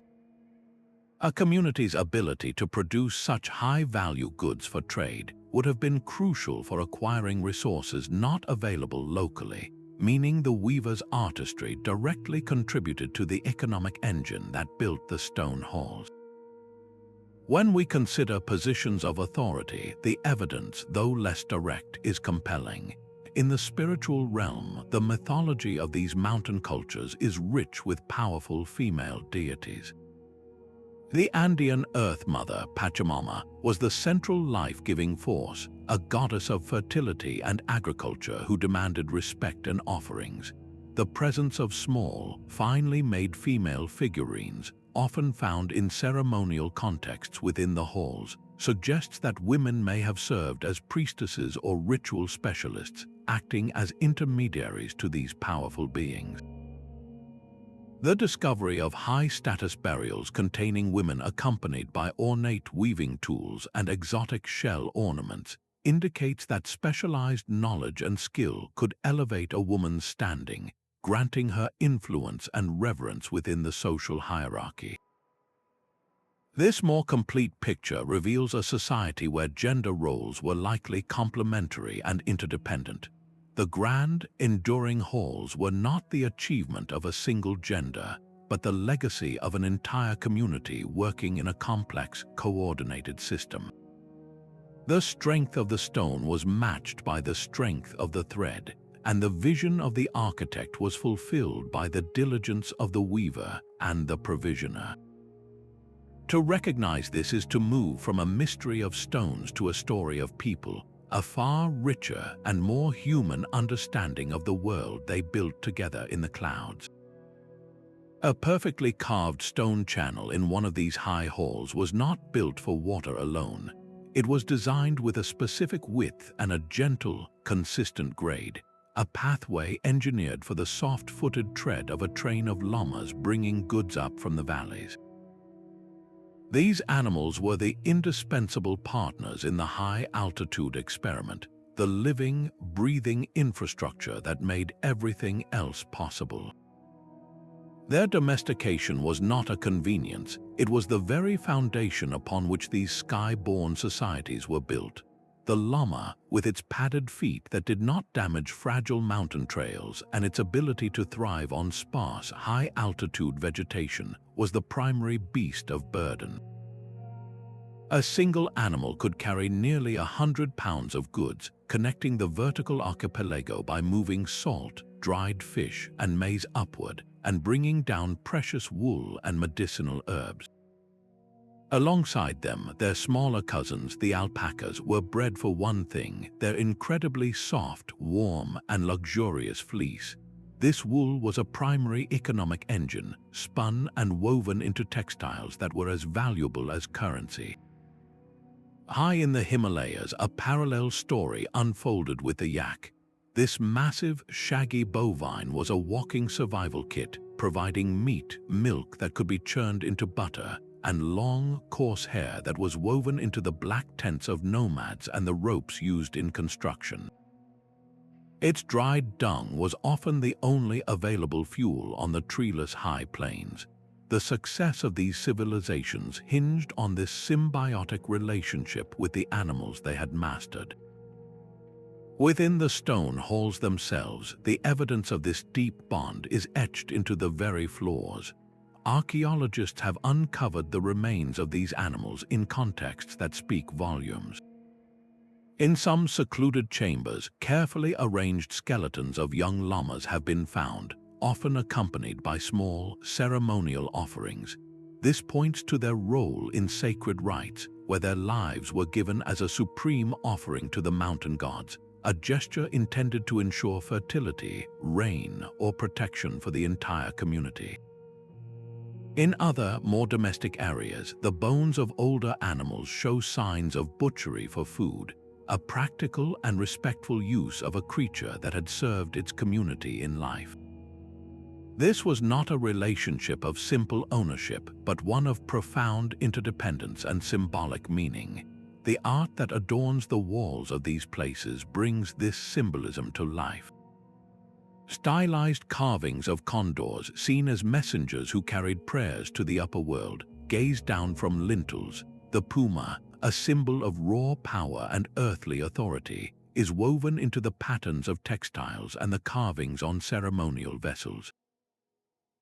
These were not just artistic choices, they were declarations of a worldview where humans, animals, and the spiritual realm were all part of a single, interconnected web of life. To depict the condor was to invoke its power, to wear the puma's image was to channel its strength. The domestication of these specific species was a brilliant adaptation to an impossible environment. It allowed a scattered population to become an interconnected civilization, moving goods and ideas across a vertical world. It provided the warmth, food, and raw materials that made permanent settlement feasible. The silent stone halls were not just monuments to human ingenuity, but to a partnership, a testament to a society that understood its prosperity, was woven from the same thread as the wool on the alpaca's back and the steady breath of the llama on a cold mountain trail. A doorway in a high stone wall often frames a view of a neighboring peak or a descending valley, but in some of these halls, the view is reserved for the sky. On one specific morning of the year, the first ray of the rising sun on the summer solstice would slice through such an opening, striking a precisely carved ceremonial stone or illuminating a darkened inner chamber with a blade of golden light. This was not an architectural accident. It was a calendar written in sunlight and shadow, a deliberate fusion of the earthly and the celestial. The builders engineered their world to align with the cosmos, integrating precise astronomical alignments into the very fabric of their architecture.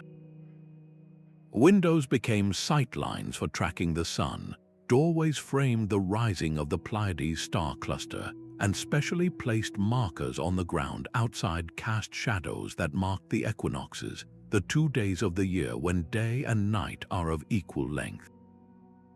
For these societies, this was a matter of profound practical necessity.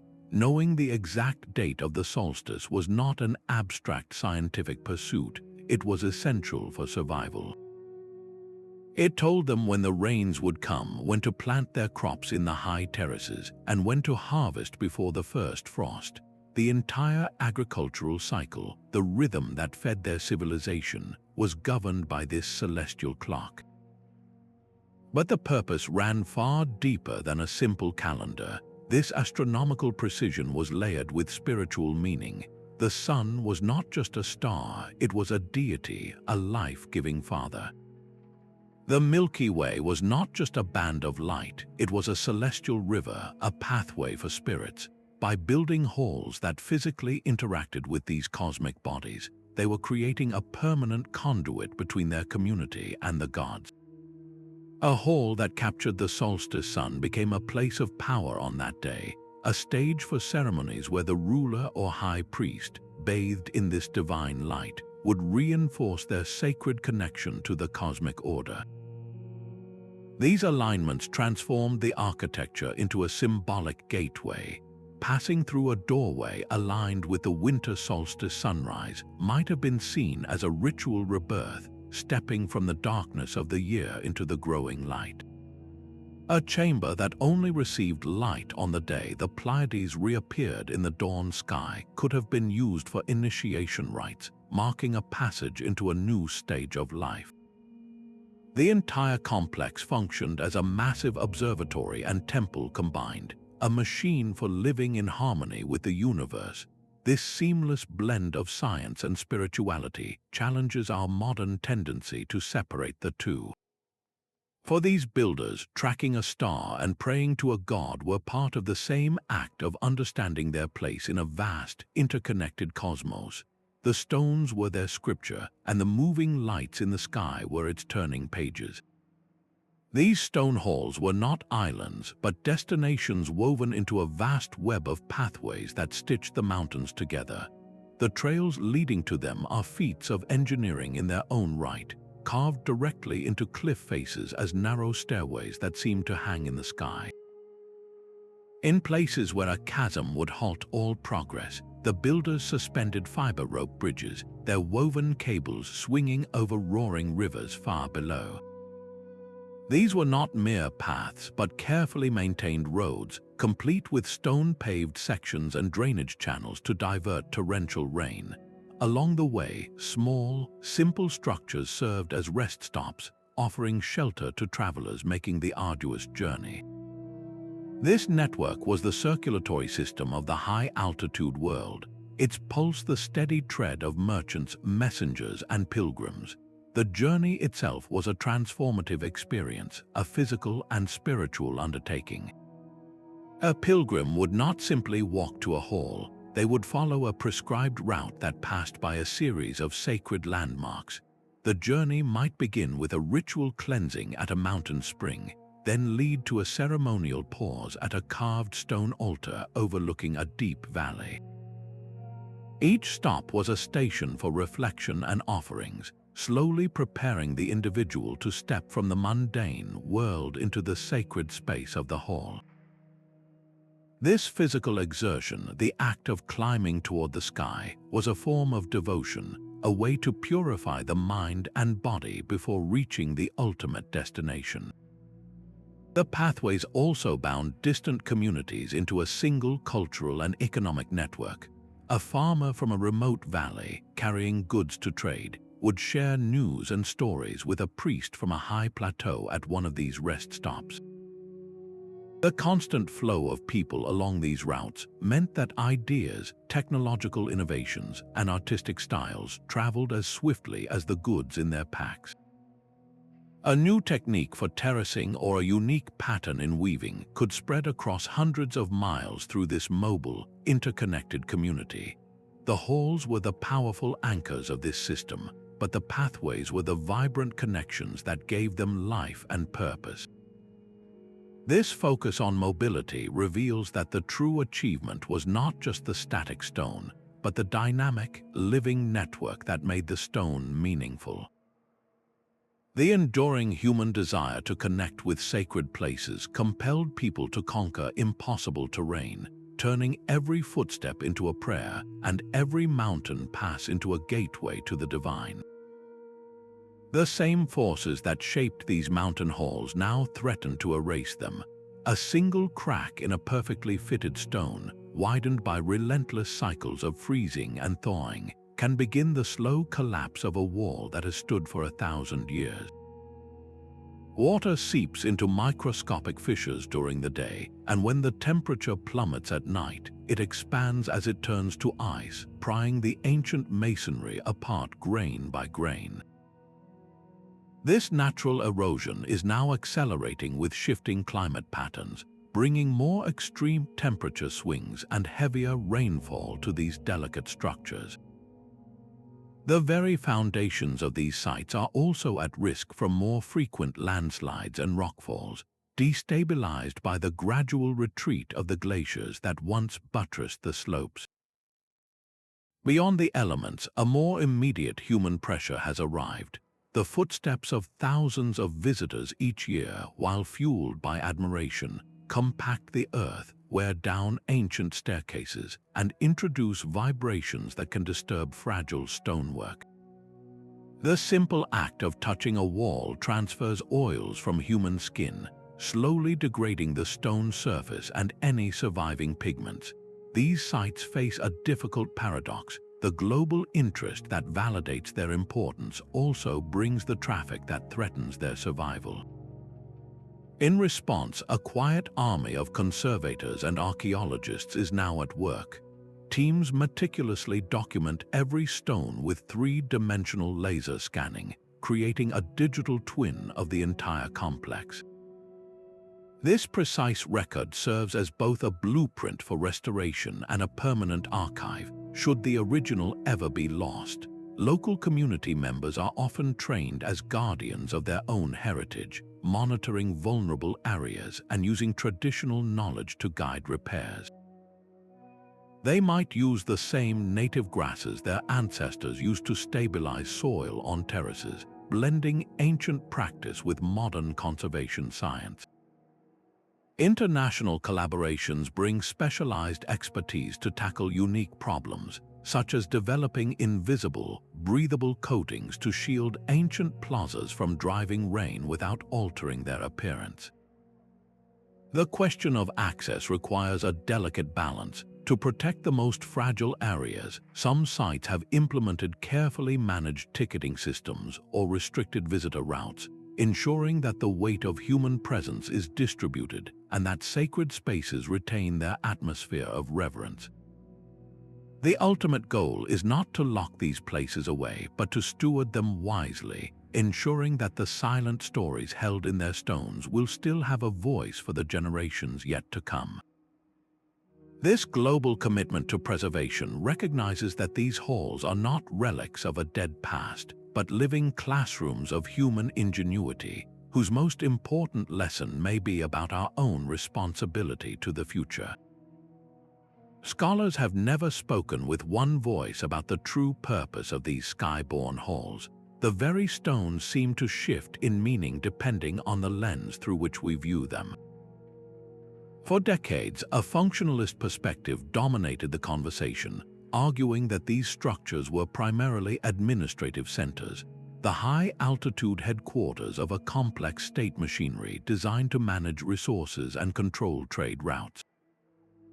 In this view, the grand plazas were marketplaces, the storage chambers were imperial granaries, and the strategic views were about military oversight.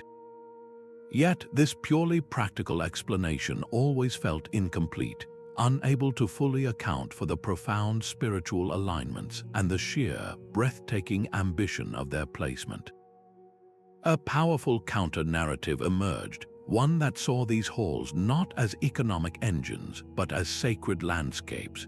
Proponents of this symbolic interpretation point to the solstice alignments, the ceremonial artifacts, and the way the architecture physically engages with mountain deities. For them, the primary purpose was always religious, a permanent conduit to the divine that justified every ounce of effort. The debate between these two camps, the practical and the spiritual, once defined the field.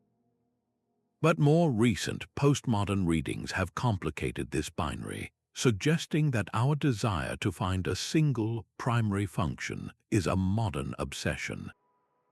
These scholars argue that the halls were inherently multifunctional, their meaning fluid and changing with the season and the circumstance. A single space could be a temple at dawn, a courtroom by midday, and a bustling trader's stall in the afternoon. This perspective challenges us to see these places not through our own categorical boxes, but as the ancient builders did, as integrated centers where the spiritual, political, and economic realms were inseparable strands of a single, vibrant life. The evolution of these theories mirrors the broader shifts in archaeology itself.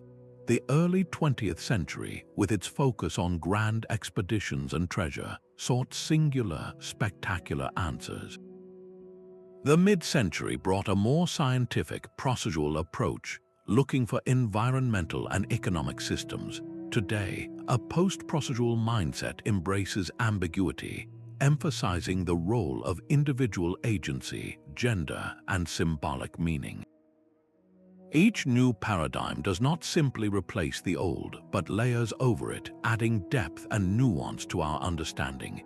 This is where interdisciplinary work becomes essential, and yet it can also deepen the mystery.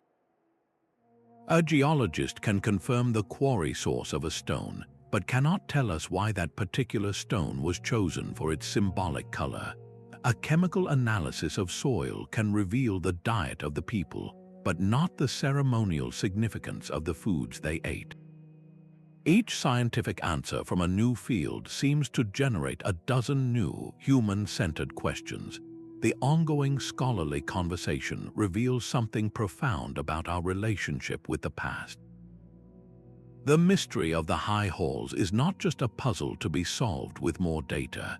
It is a mirror reflecting our own ever-changing attempts to find meaning, to connect with the motivations of people separated from us by centuries.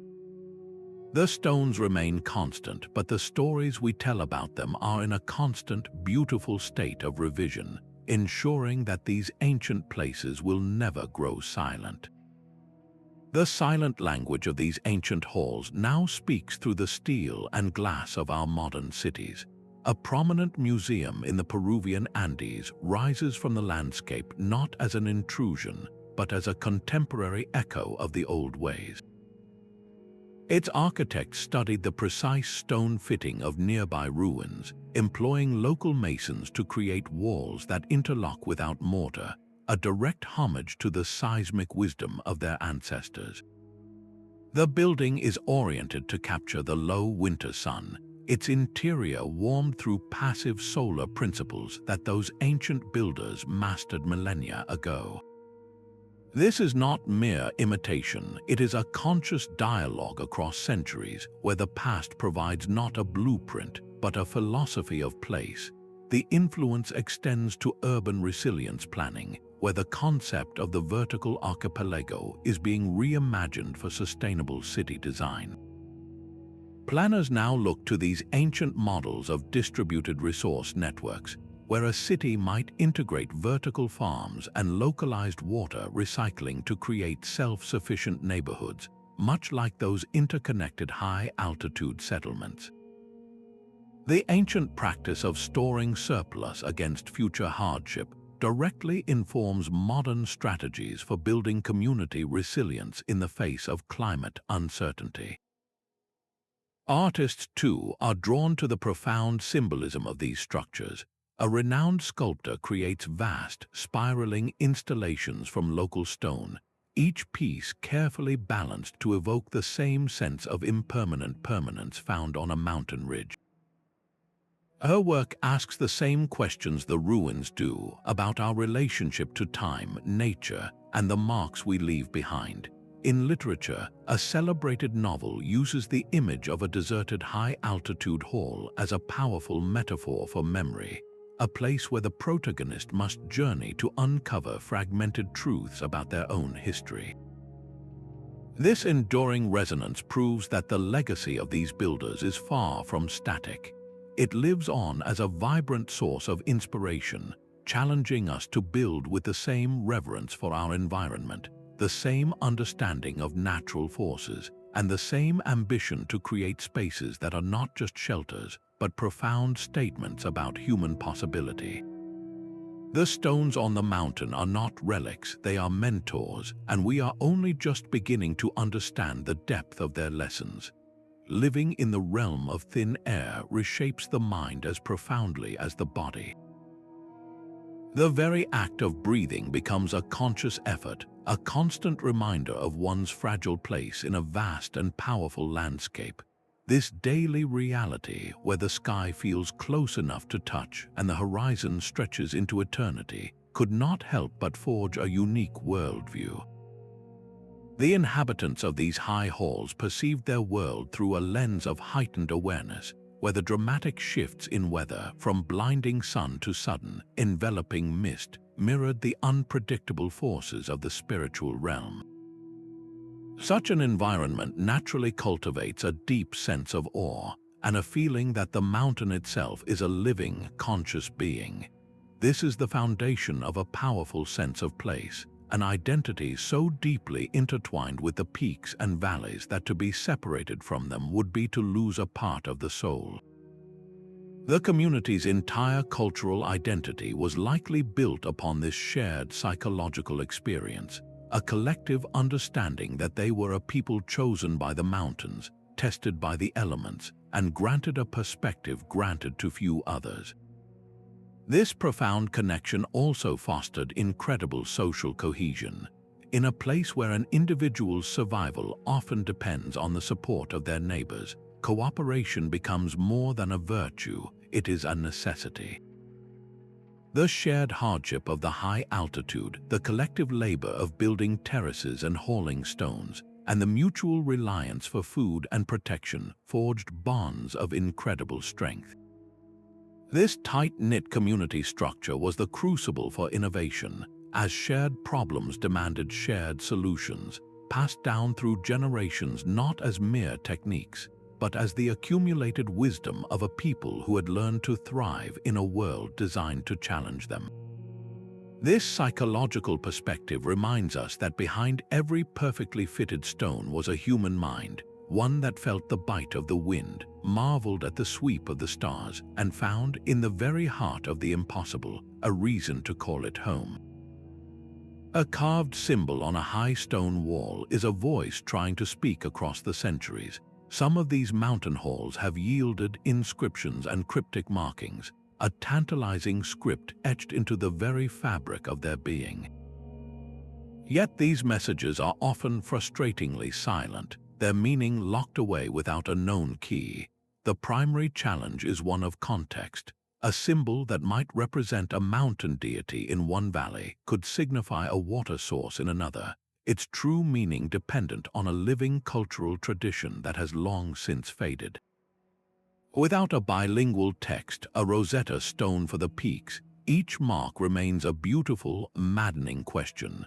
Decipherment is a delicate art of triangulation, where linguists cross-reference symbols found at different sites, searching for recurring patterns that might hint at a shared symbolic language across the vast expanses of the highlands. This painstaking work can reveal surprising cultural connections, tracing the routes of ancient migrations. The presence of a unique symbol at a hall in the Andes and another, thousands of miles away in a Himalayan complex, does not necessarily mean direct contact, but it can point to a shared way of seeing the world, a parallel development of thought among people who all lived with their heads in the clouds. Yet for some of these cultures, the most sophisticated records were not written on stone at all, but tied in string. The quipu, a complex device of knotted cords used in the Andes, was a vibrant, three-dimensional language.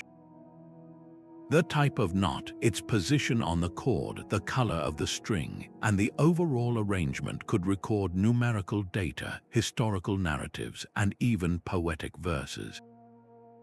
This was a system of information storage as complex as any written script, a code that turned a bundle of strings into a library. Alongside these, the symbolic art adorning the walls served as another form of non-written communication. A recurring geometric pattern was not just decoration, it was a glyph, a symbolic representation of a community's origin myth or their understanding of the cosmos.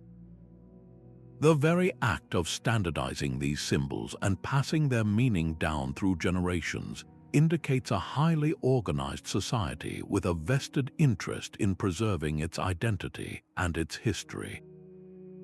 These linguistic and epigraphic clues, from the silent stone carvings to the eloquent knotted strings, collectively prove that these were not isolated, illiterate cultures. They possessed sophisticated, multi-layered systems for transmitting knowledge across time, ensuring that their stories, their laws, and their discoveries would not be lost to the thin mountain air. The ongoing puzzle of deciphering them is a race against time, an effort to hear the whispers of the past before they fade away completely. A single artifact removed from a high stone hall carries with it a silent story of profound loss. For the descendant communities living in the shadow of these peaks, the objects taken by early explorers were not merely relics, they were vital links to their ancestors, tangible pieces of a cultural spirit that was severed. This history of extraction lies at the heart of a crucial ethical shift now transforming how we approach these sites. The central question is no longer just what we can learn, but who truly holds the right to tell the story. The issue of cultural appropriation arises when the deep symbolism of these places is stripped of its original meaning and repackaged for an outside audience without context or consent.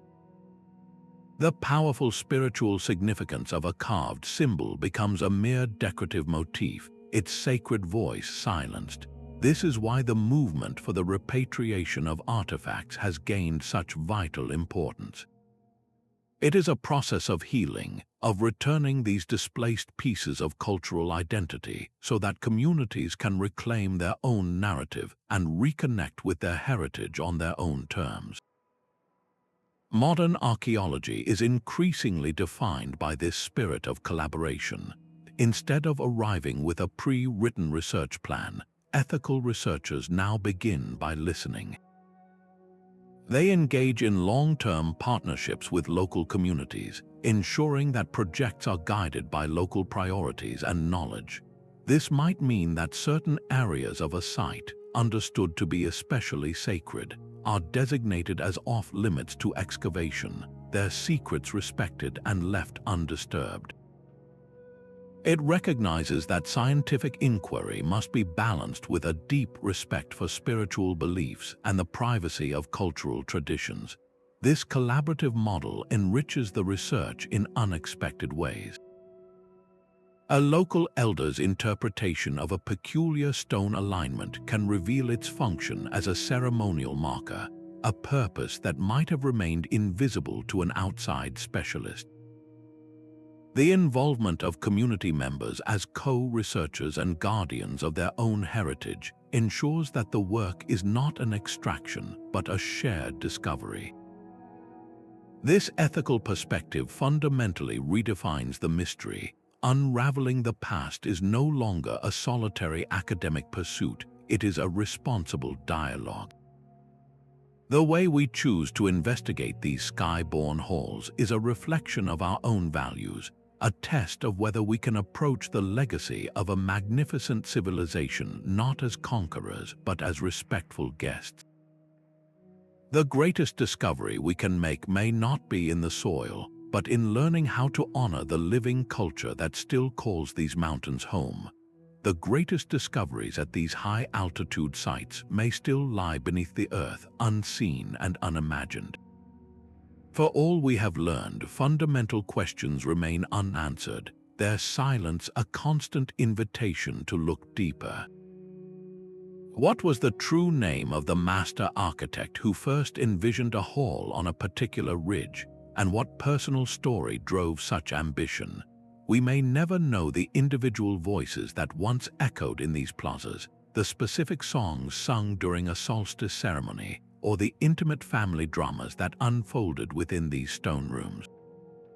The personal histories are lost to time, leaving only the grand collective footprint of an entire society. Emerging technologies, however, are now providing tools to listen for these lost whispers.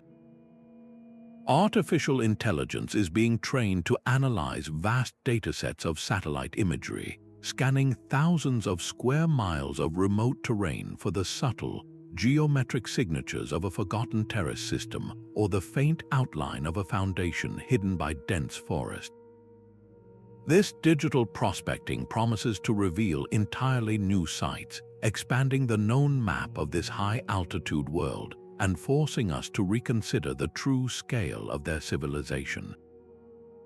Advanced imaging techniques can peer inside sealed chambers without disturbing a single stone, using muon detectors to create three-dimensional maps of voids and internal structures.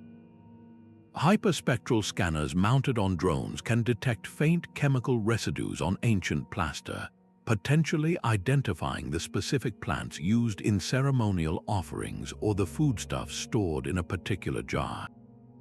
The very stones may soon yield new secrets through portable X-ray fluorescence devices, which can analyze the elemental fingerprint of a rock in seconds, instantly matching it to its source quarry and tracing a precise journey across the mountains.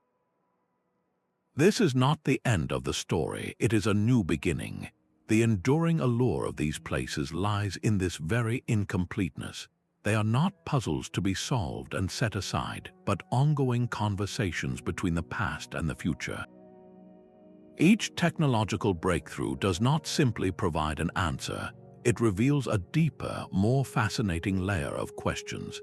The public imagination remains captivated because these halls speak to a universal human theme, the audacious drive to create meaning and legacy in the face of overwhelming challenges. They stand as permanent reminders that our history is not a settled fact, but a living narrative, still being written with every new scan, every careful excavation, and every insight shared by a descendant community. The quest to understand them is a journey without a final destination, a promise that the next great revelation is always waiting just beyond the next ridge. A seasoned archaeologist described the first time she entered a long-sealed chamber, not as a moment of discovery, but of profound quiet. The air was still and cold, and her headlamp illuminated dust motes dancing in a beam that had not touched that floor for centuries.